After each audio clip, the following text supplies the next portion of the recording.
with coverage you can count on. This is WNEMTV5 News. Good morning. Happy Friday, everybody. Let's celebrate. We are kicking off your morning with a live look over mid-Michigan today. Starting to wake up out there, so waiting on that sun. Good news, though, we are dry and cool. After a few days of gloomy clouds, Little Miss Sunshine makes her long-awaited return today. That will definitely put a huge smile on your face, our faces too. Thank you so much for waking up with us. I'm Blake Keller. I'm Colette Stinger. Happy Friday, sweet friends. We've made it. Thank you so much for spending your morning with us. I hope that you are waking up with a smile on your face and visions of sunshine on your mind. The weekend is here and we are in for a real sunny treat starting today.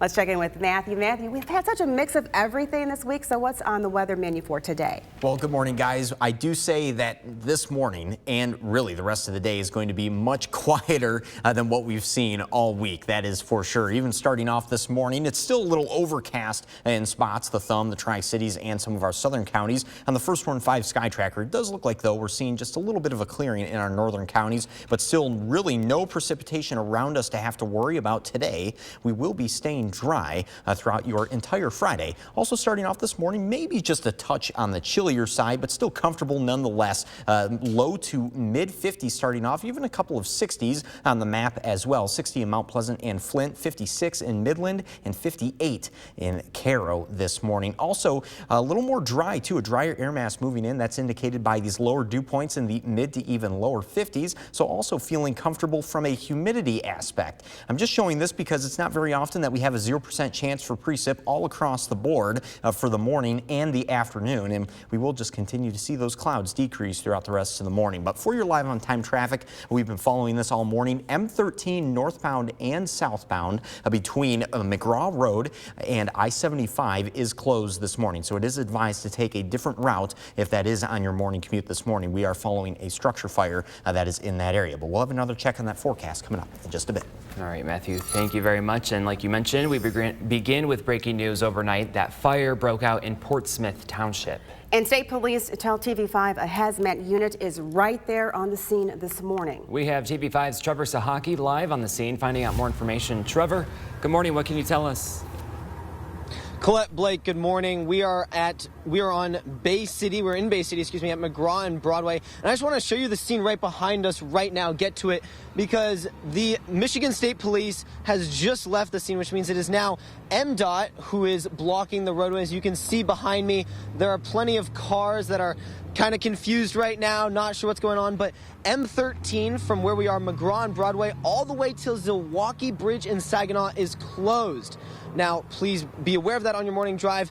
They are running out of flares. There's only 2 flares left right now that they have available, as you can see right there. So if this is your morning drive, you are going to have to take an alternate route. Like I said, M13 from McGraw and Broadway in Bay City all the way to the Zilwaukee Bridge in Saginaw, and that is because of a fire at the RENOSOL Corporation factory right behind me down the road, maybe about a mile or 2.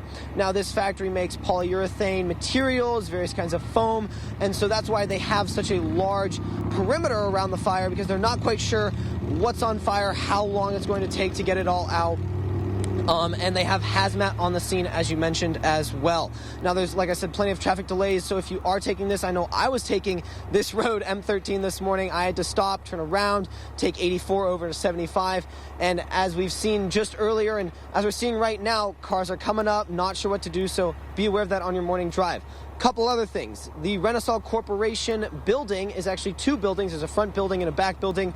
We've been told that the front building is a total loss. Still not sure on the status of the back building. Also, there's a mobile home park and a couple homes along M13 as well.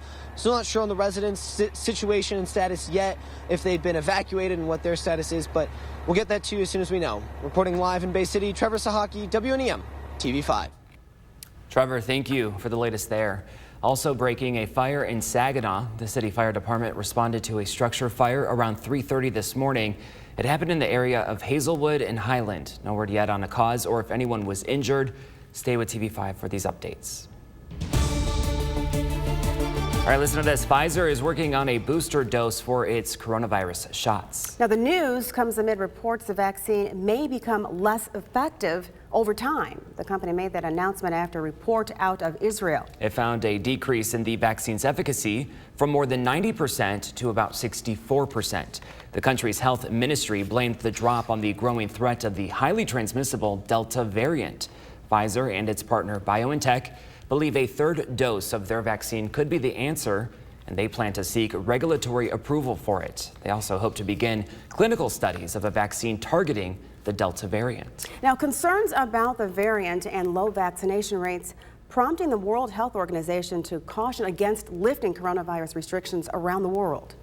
The idea that everyone is protected and it's kumbaya and everything goes back to normal, I think right now is a very dangerous assumption anywhere in the world.